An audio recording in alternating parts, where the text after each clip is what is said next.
It is the late summer of 108 BC. Inside the administrative hub of Utica, Gaius Marius and Publius Rutilius Rufus stand within the shaded quarters of the Roman command. It's a disaster, Publius. Silanus has been utterly routed by the Cimbri in Gaul. Gods. Do we have an account of the dead? Caesar is not certain. It could be 10,000 legionaries left on the field. 10,000? By the heavens, Marius. And here we are, idling in the sand. Let us pray the Cimbri do not turn toward Rome. There may be no one left to man the gates. Unlikely. Those northern wolves lack the discipline for siegecraft. The Senate will scrape together enough grey beards to hold the walls if they must. Even so, we must finish this business with Jugurtha. Only then can we march north to settle accounts with the Germans.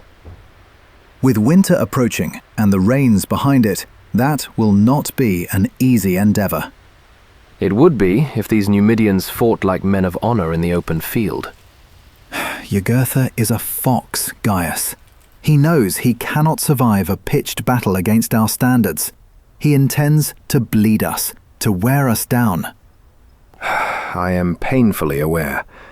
That is why I pressed upon Metellus that our only path to victory is to seize Jugurtha and deliver him to the executioner. Then we confirm his brother, Gauda, as a client king, and we sail for home. Capture? A bold move. How did Metellus receive it? The thought never crossed his mind.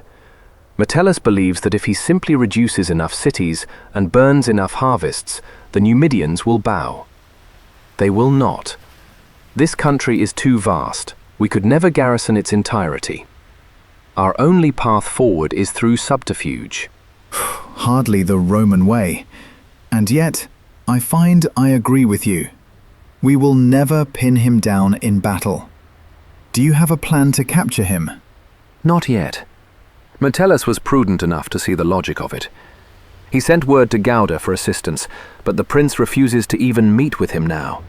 And why is that? You've been in the field for too long, Publius. Last week, Gauda presented himself to our commander, but the meeting descended into a shouting match. Gauda demanded the deference due to a king. Metellus refused to bow to a barbarian. The prince stormed out and retreated to Carthage. However, in the spirit of a cold cooperation, Gauda is sending an envoy. He arrives tomorrow. Metellus wants us present, since you and I have more experience with the Numidians than he does. I have indeed missed much. Do we know who Gauda is sending? Not yet. His letter spoke only of his man. Likely Nabdalsa, the one who trailed him like a shadow last week. Very well. Tell me then, have you had word from Julia since I've been gone? A letter arrived a week ago. My boy, Marius, he is walking now. What a sight that must be. By the favour of the gods, you will see it soon for yourself, Gaius. I am glad of it. I also informed her of my intent to return to Rome. I will stand for the consulship. Consul? Well, I knew you would reach for the ivory chair eventually, my friend. But we are a long way from the forum. I am aware. That is why I intend to ask Metellus for his leave before the elections begin. Once I am consul, I will return here and take Jugurtha as I planned. Gaius Marius, you mean to undermine your own commander? There is nothing left to undermine, Publius. We cannot win this war while Metellus obsesses over his dignity. I must take the command to bring this war to a swift conclusion. I see, but that won't be so easy. Metellus will never release you. That is likely why he brought you to Africa, to keep your ambition under his thumb. I will be released from this service, Publius, one way or another. Marius and Rufus made their way into Metellus' villa at the second hour of the day, where they met their commander, as well as his son, also named Quintus Caecilius Metellus. Come in, both of you. Sit. The Numidian is already in camp. Welcome back, Publius. How did you find Varga? It holds for now. We have stores enough for the winter. Good, good. That is something, at least. Numidian envoy was shown into the tent just as Marius and Rufus took their seats. You are welcome here.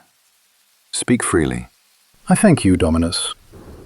My lord sends his regards. And how does Gauda fare since last we spoke? My lord has not forgotten the insult. If you seek his aid, he will require a token of your submission, and an oath of friendship, sworn plainly. Rome has not come to beg for crowns. We have come to take them. There will be no submission. I understand your meaning, Dominus. My lord does not. His understanding is of no concern to me. We have resolved upon a different course. Jugurtha will not meet us in open battle. He is too cunning. We mean to take him by guile. We require a man who can draw him into a snare. Tell me, who among his circle might be turned? You choose a wiser road. Jugurtha trusts very few men. Aspar and Bomilcar above all. Aspar, as I understand it, now holds the office of Suffet in Cirta. That post was promised to Bomilcar, yet Jugurtha kept him close instead, for the sake of this war. That slight, and the fact that he was never declared regent, may weigh heavily upon him. A man so placed may be persuaded. Bomilcar, the king's own brother. They share a mother, but not a father. He is not of the royal line, as Jugurtha is. Jugurtha cannot name him regent. If he does, his sons will not live long enough to thank him, and neither will he. Yes, Bomilcar. A useful name. Perhaps too useful. Why should he trust us more than Jugurtha? He need not trust you, Dominus, only himself, and what he believes he is owed. Very well. If he can be made to see reason, he will serve. Can you reach him? There are men in Carthage who know him. I could send word through them, but I would require Gauda's leave. Nabdalsa, you will tell your king that I, the Consul of Rome, command him to make contact with Bomilcar, and to turn him from foe to ally. You will make that plain. Have I been understood? I will relay your command to my lord, Dominus. See our guest out, my son. At once, father. This is the road before us, Quintus. We take Jugurtha, set Gauda on the throne, and Numidia is ours in all but name. Yes, so it would seem. There is another matter I would speak of with you. What is it now, Gaius? When Jugurtha is taken, I would have your leave to return to Rome, to stand for the consulship. Consul? You? Marius, you will never be consul. A marriage into the Julii does not make a man noble. I have no wish to be as you are. Save for my father-in-law, and Rufus here, I hold your kind in contempt.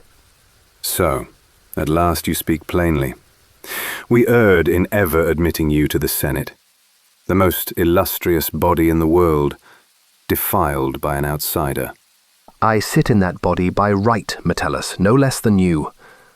But where you inherited your place, I earned mine. Gentlemen, surely this is beneath you both. Quintus Metellus, Jr., returned at this time. Father, the men can hear you across the villa. Let them hear. Gaius Marius was just leaving. Release me from this command, Quintus. I will be consul. You entered this war as my legate. You will be released when it is finished. You could release me now, if you chose. I could, but I do not. You are near 50. My son is but 20. Wait until he stands for the consulship, and perhaps then you may serve beside him. With enough noble blood between you, Rome might yet endure the sight. Remember this, Quintus Caecilius Metellus. I will be consul next year. With that, Gaius Marius turned and walked out. As Marius was leaving, he was approached by none other than Nabdalsa, who explained that he was very eager to meet Marius, but wanted to do so privately. Publius, we can speak later. Very well, Marius. Good day. There was no reason for him to depart. Everyone in Numidia knows the names Gaius Marius and Publius Rutilius Rufus. After Jugurtha returned from the wars in Numantia, he spread your fame across the whole of this country. And now we find ourselves in conflict. Fate has a sharp sense of irony. Indeed it does. Are you acquainted with Gauda? My lord is most eager to meet you. I am not, though I have long desired an audience with him. That will be no problem at all. You may follow me back to Carthage, if you have the will. That would be my honor. Then let us set off. My party is already waiting outside the walls. We have a mount and supplies prepared for your use. Gauda will provide an escort for your return tomorrow. Lead the way, my friend.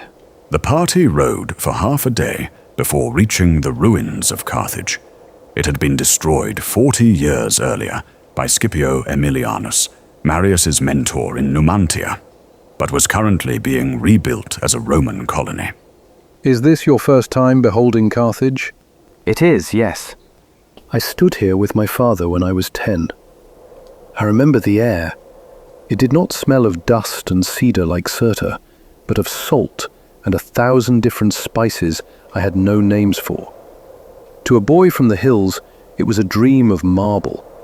There were fountains that never ran dry, theatres that held more people than my entire village, and temples that seemed to touch the clouds. But the Kothan, that was the miracle. I had never even seen a vessel, yet there I stood, watching hundreds of them, great winged beasts of wood and sail, choking the harbour. I do not believe the world will ever see its like again. And now, it is gone. It is a graveyard. Jugurtha told me of your time in Hispania, that you served under Scipio Aemilianus at Numantia. I have often wondered, did a man like Scipio ever speak of this city? Only once to me. It was during the final days of the siege at Numantia. He had us build a circumvallation that completely enclosed their city, miles of stone and timber, until not even a bird could depart without our leave. I was on the night watch then, and Scipio himself was making rounds. He did so with no retinue, just a torch. He was covered in the same cold mud as the rest of us. I felt as if I was in the presence of Romulus himself. But he never carried himself with such vanity. He ate what we ate, slept where we slept, and bled with us in drill. He was a brutal man, from what I have heard. A disciplinarian? Absolutely. He would have a man whipped for a loose sandal. But he was no brute. He was the most refined man I have ever known. He had a Greek philosopher, Polybius, following him everywhere. A man so educated it made your head spin just listening to him. That night, Scipio looked at the Numantine fires and told me the war would be over by dinner the next day. He said the city would be leveled and the people sold. There was no joy in his voice, only a terrible clarity. He said that when he watched Carthage burn, he felt he was witnessing the fall of Troy itself. He took no pleasure in the destruction of the city, but saw it as his duty to conclude the war in a satisfactory manner. Satisfactory? It is no wonder that you Romans now rule the world. We are here, Dominus. Let us go in. Gauda had spent the last year rehabilitating an old villa and had made that his headquarters. Nabdalsa sent word to him that Gaius Marius was here seeking an audience. Marius came here for one reason and was prepared to do whatever it took to get it. When summoned, Marius entered the private chambers of the would-be Numidian king, inclined his head with gravity, and took Gauda's hand in a gesture of formal respect. Rise! Gaius Marius, rise! Your Royal Highness, I am honored by the hospitality of your house. I thank you for this audience. It is I who should be thanking you, Gaius Marius. I had heard that you were far more reasonable than that man of no manners back in Utica. Metellus is austere, but he is still a consul of the Roman people. As he never fails to mention. But I do agree with your Royal Highness, he lacks the diplomatic touch required to lead the legions in Africa. When I am in a position to rectify that, I assure you I shall do so. My agents in Rome tell me that your star is on the rise, Gaius Marius. Praetor, legate, a new bride from the divine gens Julia. The gods look kindly on those who honor their obligations. I agree with you. May I be so forward as to ask a question of a more personal nature?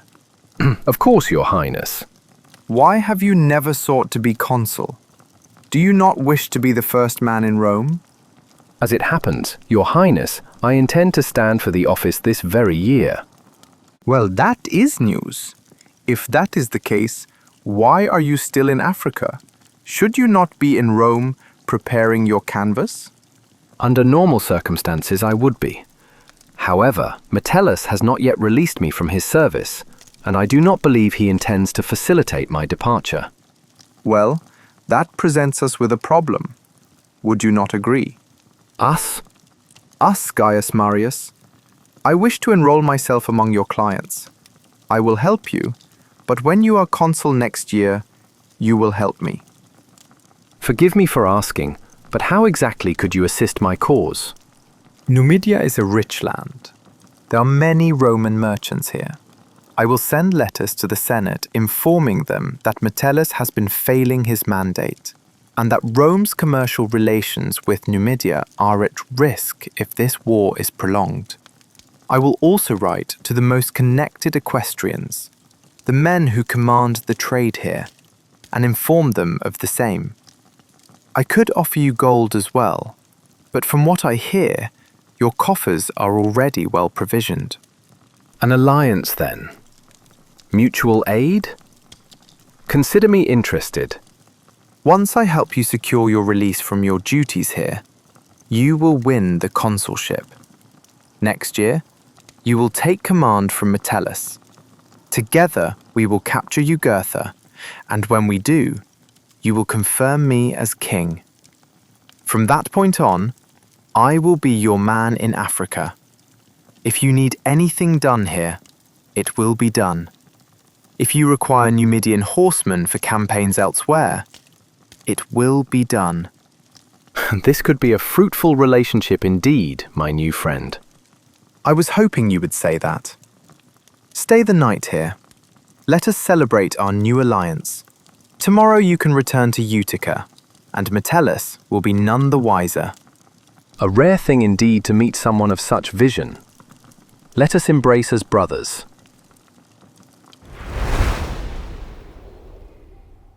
Gauda remained true to his word. As the weeks turned, Romans of high standing began receiving missives not only from the king himself, but from every prominent Roman residing in Africa. The Metelli clan grew uneasy at this shifting tide. They sent frantic letters back to Africa, urging Quintus Metellus to mend his fracture with Gauda and conclude the war with haste, for his support in Rome was beginning to wither. It was some time before Metellus perceived that Gaius Marius was the hand guiding this campaign of ink, but by then the damage was done. Besides, he had more pressing matters to attend to. The clandestine meeting with Bomilcar had finally been arranged. They met in a small villa on the outskirts of Utica. I know your time here is fleeting, so I shall be brief. I wish to conclude this war with as few casualties, both Roman and otherwise, as possible. Rome requires my presence elsewhere. Yes, we have heard of the German threat. Then you understand the necessity of my haste. I do. However, I fail to see what influence I possess to shorten this conflict. The swiftest path to peace is the capture of Jugurtha. I want you to lead him into a snare, where we may surround and seize him. That would be a sound strategy. One that I myself would pursue if I stood in your sandals. But what follows? I do not think you truly grasp how the people loathe Gauda. Beyond his dim wits, the populace sees him merely as a Roman puppet. That is because he is a Roman puppet. But that is of no concern to you. Gauda will never truly rule Numidia. Once you assist me in taking Jugurtha, you shall be king. If that is the prize, then I will work with you to eliminate Jugurtha. I am gratified that we are of one mind in this endeavor. However, I must make one matter plain. I do not carry the blood of Massinissa. My ascension will be contested. I would require the full weight of Rome to prevail. And you shall have it. What are your thoughts regarding Jugurtha? As you know, he is a wily fox. An outright assassination would never succeed. The loyalty of his royal guard is absolute. Most of the Numidian chieftains are content with Jugurtha, with his skill as king and his prosecution of the war. As you stated, the best course is to maneuver him into a position where he may be trapped and executed. Since he insists on leading from the front during his assaults, that is your finest opportunity. Can you lure him into an ambush? I cannot jeopardize my own standing with him, yet I possess enough influence to whisper in his ear and embolden him. I have men loyal to my house who can send word to you ahead of the strike. That will suffice. When Jugurtha falls, you are king. Remember that, Bomilcar. Overall, Jugurtha was satisfied with the rhythm of the war. He knew he could not withstand the legions in a pitched battle, but he did not have to. Numidia was a vast territory, and he knew the desert better than any Roman ever could. He held little admiration for Metellus' ability.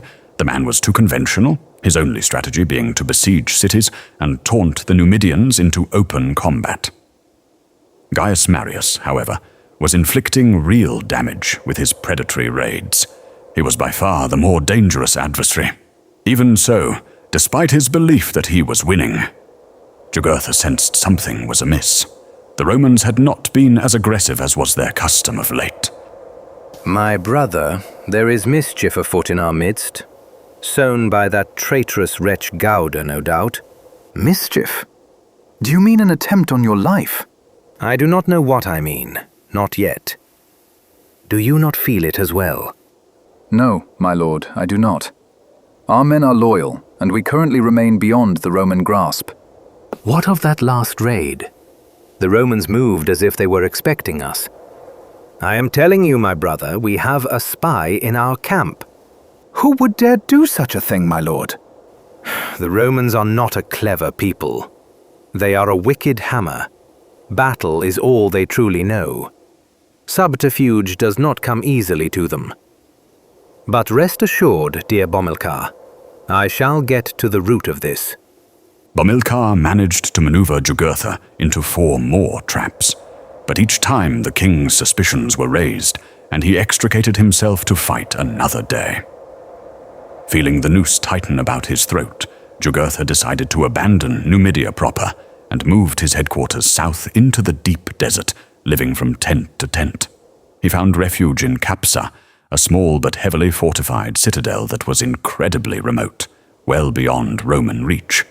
It was here that Jugurtha's men brought Nabdalsa, who had been spirited away from Cirta after Numidian intelligence uncovered enough evidence to prove it was he who worked with the Romans.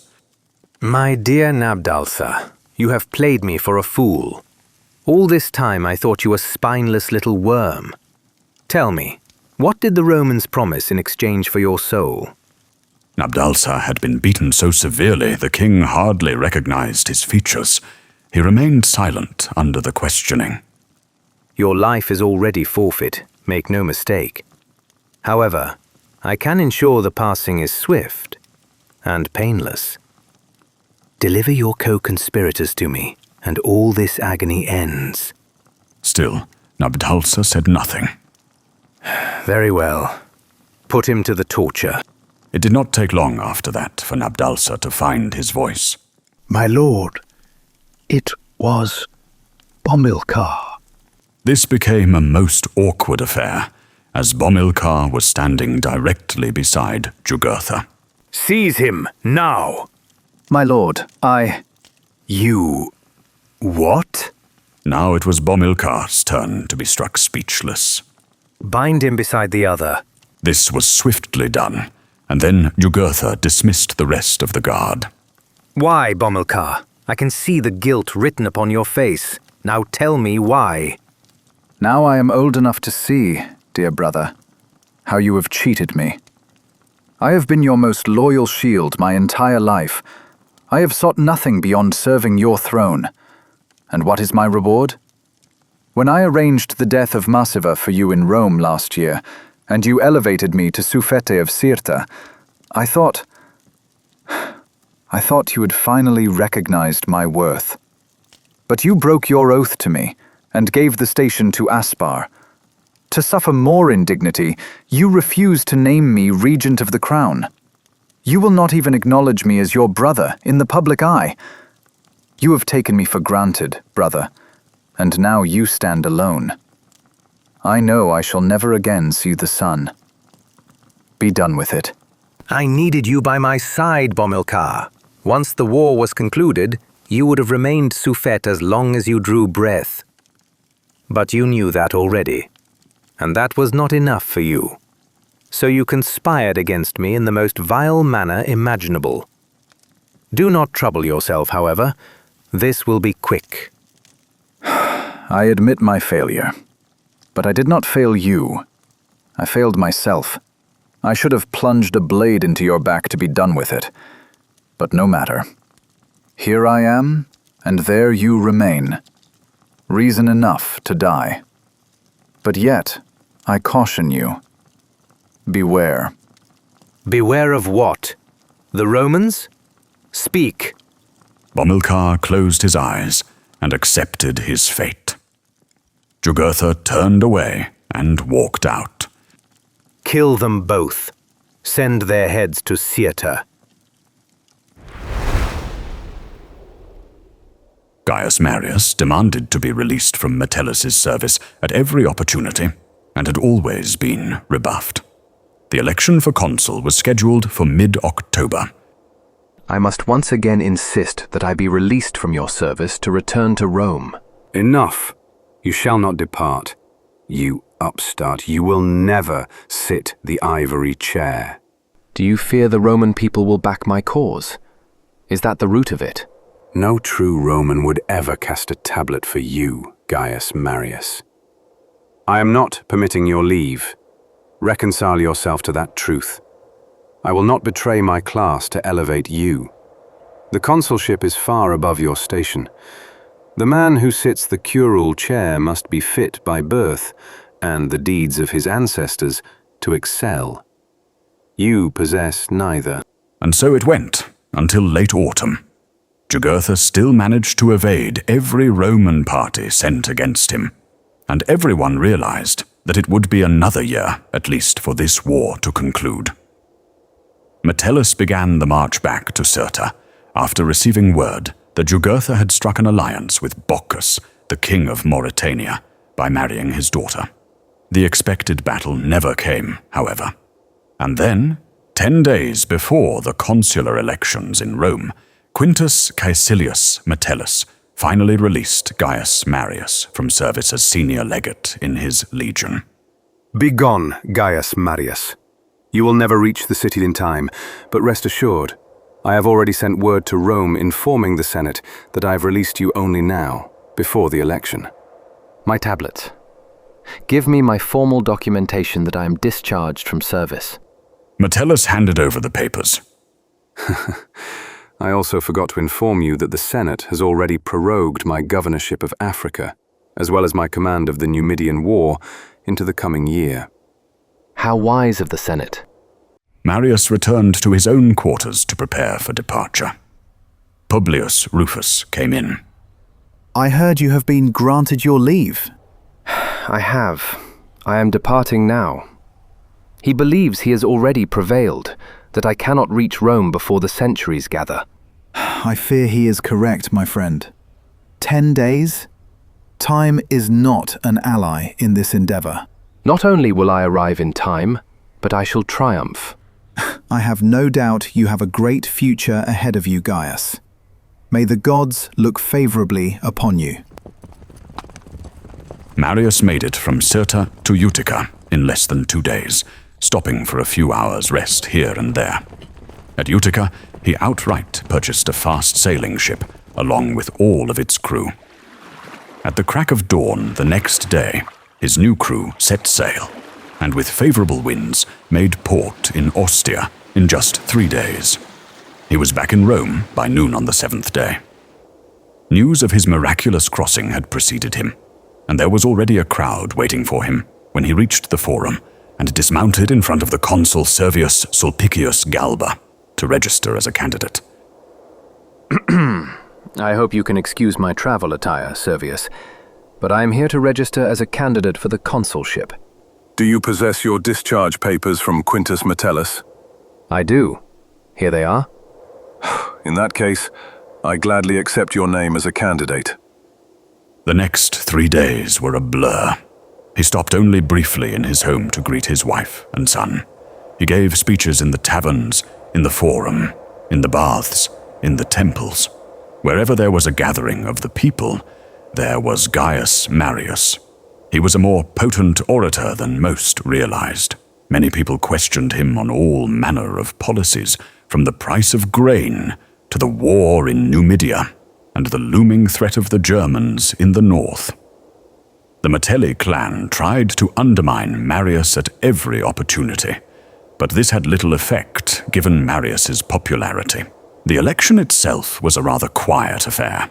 It was held out on the Campus Martius, and the electorate was organized into its centuries.